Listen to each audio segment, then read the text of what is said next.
Hey, what's up you guys, it's Connor, and today I'm going to be doing my back to school / classics book haul. If you guys don't know, I'm in law school, and this semester I'm going to be taking a class that's called, well, we actually started. So I'm taking a class called Law and Literature. For that class, we discuss different types of literature and how they relate to law and justice and all of that stuff, punishment, etc, etc. So for the class I actually have to read a lot of books, a lot of classics, and then I have a couple of other books that I got sent by publishers and just got myself. So we'll start off with the ones I got sent and the not classics, and then I'll go into all the books I bought for class, as well as a couple of other classics, because I realized that now, apparently, I enjoy classics, which is so weird. So the first book I was given by Tony as a, back to school gift. He saw and picked up The Lightning Thief by Rick Riordan. This is the first book in the Percy Jackson and the Olympian series. This is the fully illustrated edition that is illustrated by John Rocco, who does the illustrations for the big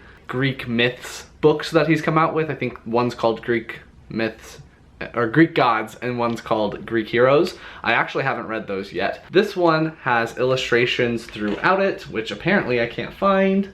There's one. There's a couple of full image illustrations as well, which is really cool. I've actually been meaning to reread Percy Jackson again. I've reread it a few times, but I have this project in mind that I wanted to do with the series, and I started it but then never finished it. So I have like 5 videos that I filmed 3 years ago and then never continued with the project.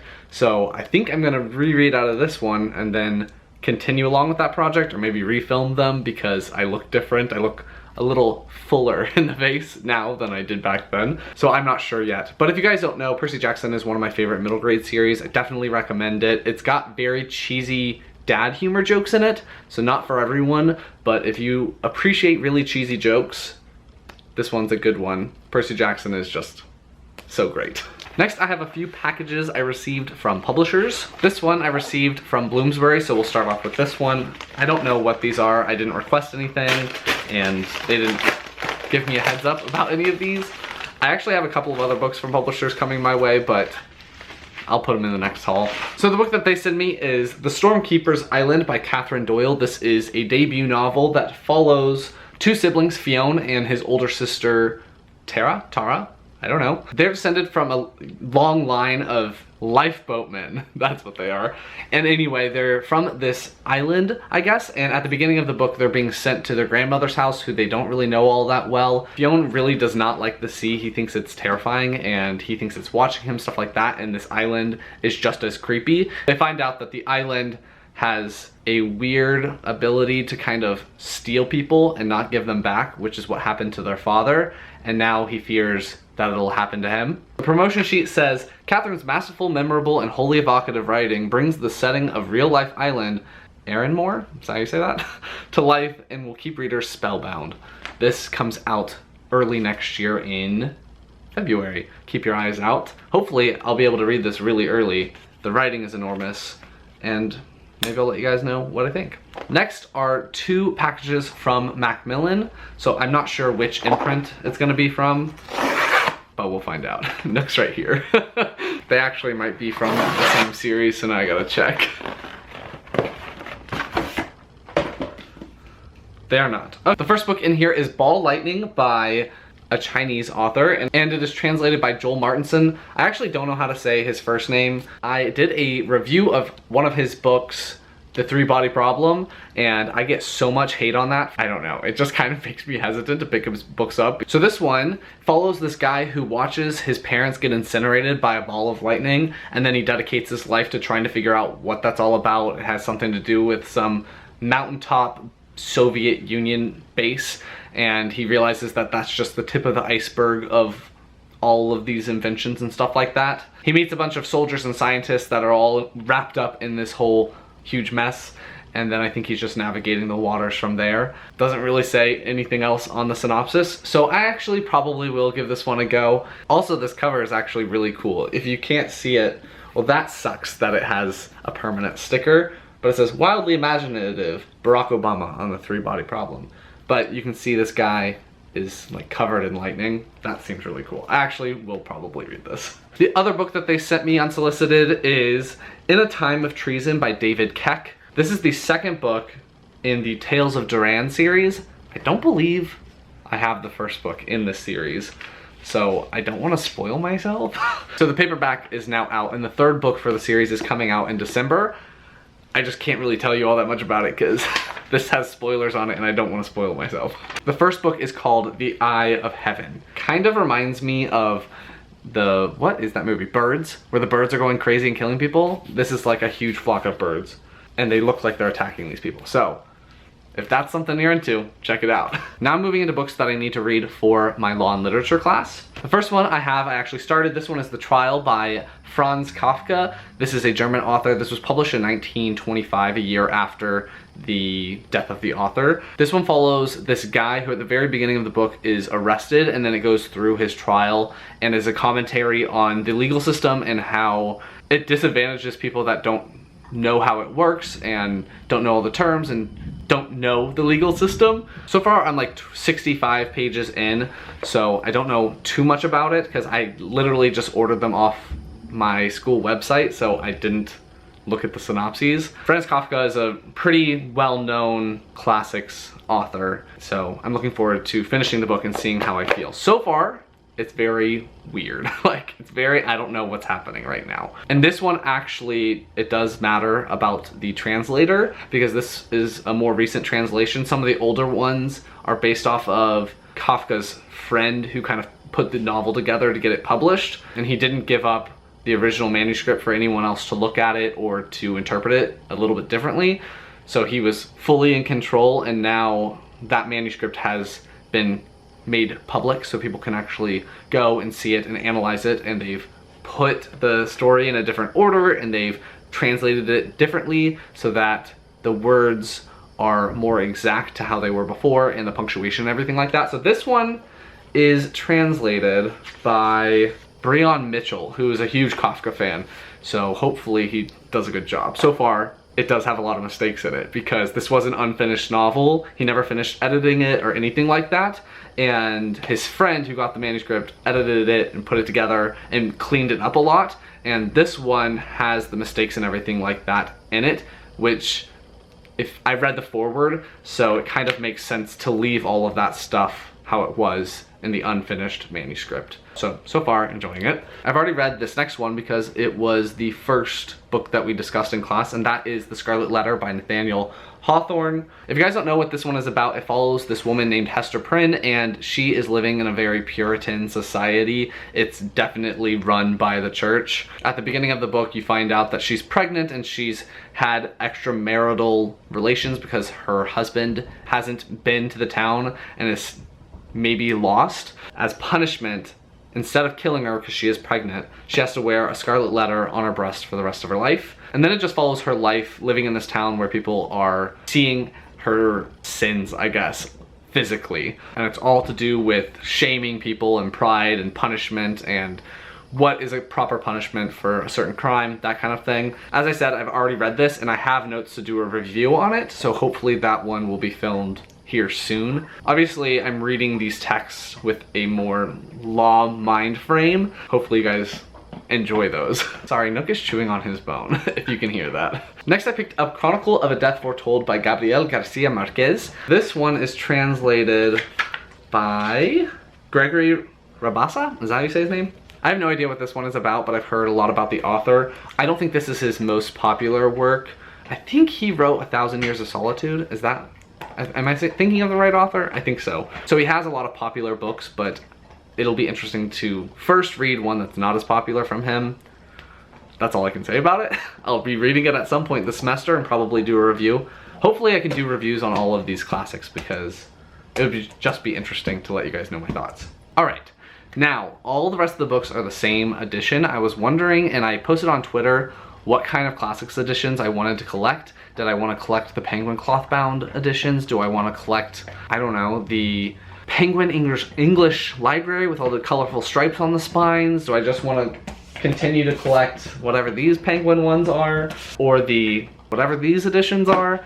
I don't know. There are so many different types of classics editions. I just didn't know what I wanted to do. But I actually really enjoy the look of classic looking books. So I was kind of going back and forth between the Barnes & Noble Classics collection that have the very like plain Jane but very classic looking books. But then I didn't end up going with those because I want them to last. I want to be able to reread these over and over again if I really enjoy them, and so far I've really enjoyed all of the classics that I've read for this class. So I ended up going with the Everyman's Library editions because they have sewn spines, which means that they'll be really durable. I like the look of them. They're very uniform and very like just smart looking on the spines. All of the colors and everything mean something, so I think I'm gonna go with those. Also, I really want to potentially get some books from Juniper Books, which does covers, and a lot of their books are covers for Everyman's Library editions, so everything will be the same size even if I mix up the cover that's on the book, kind of thing. So I'm considering getting the Bronte Sisters pack from Juniper Books, which is like $175 for all of the Bronte Sisters novels, which I think there's like 6 or 7.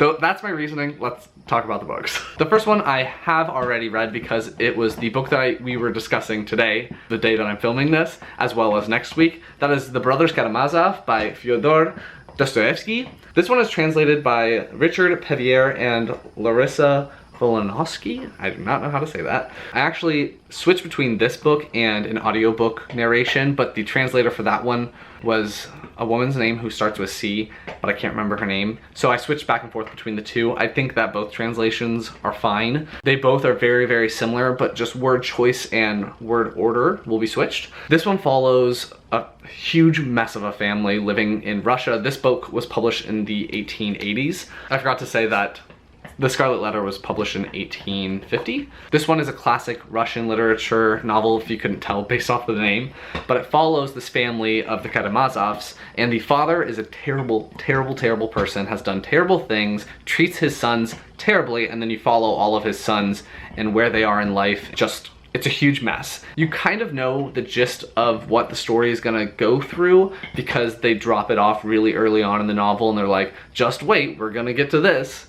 In 3 parts. It is quite a chunky novel, so there are some denser parts, but I think overall I've really, really enjoyed it. This is not a wrap up, but I have this one. If you guys have any other recommendations for Russian literature, let me know. I'm thinking I want to jump into something a little less intense, a little less of a commitment, because some editions of this book are like 1,000 pages. So I don't think I'm gonna jump into Anna Karenina right now, and I'm probably not gonna read War and Peace yet.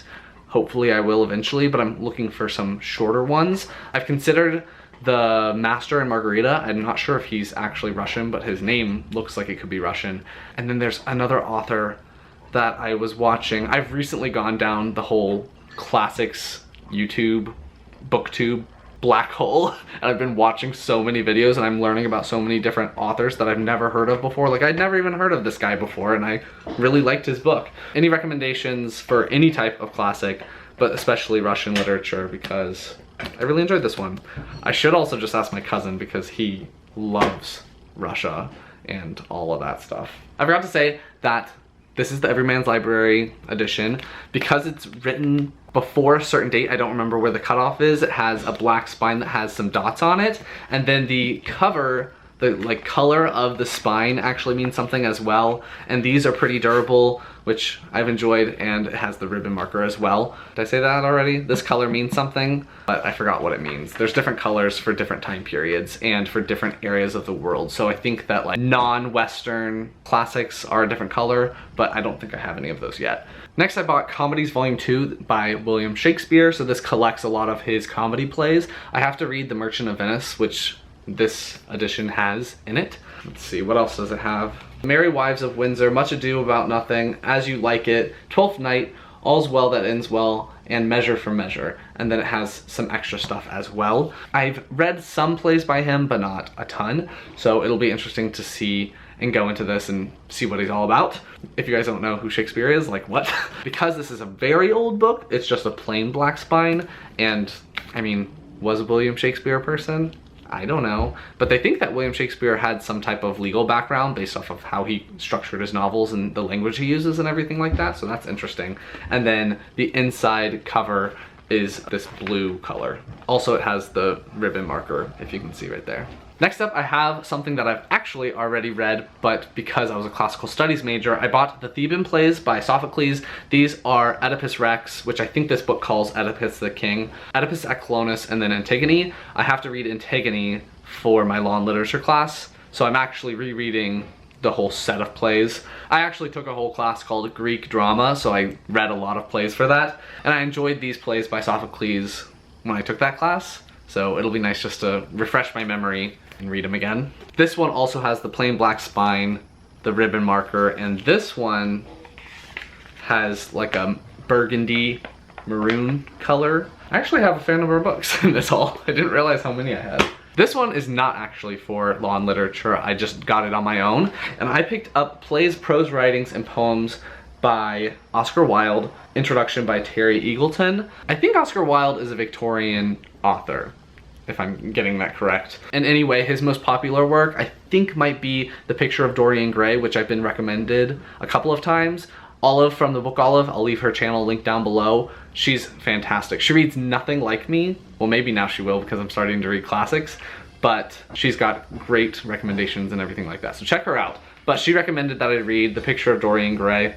Fun facts, I was looking up things about the author. Didn't know that he was a part of the LGBT plus community. I don't know if he identified in any specific way, but he was arrested and charged with having homosexual relations with another man, obviously, because he was a man. And then he had a terrible life after that. He got sentenced to 2 years of hard labor, and then he went to France, and just his life was terrible after that, and then he died of like an ear infection, I believe. Anyway, The Picture of Dorian Gray apparently has a lot of LGBT hintings in it because you couldn't overtly write about stuff like that. So apparently Oscar Wilde is very like sly with putting those elements in, and I've heard that his other work is also very, very good. The Picture of Dorian Gray is about this guy who gets a portrait done of him, and it looks amazing, looks beautiful, and then he trades his soul away to have the portrait age instead of him.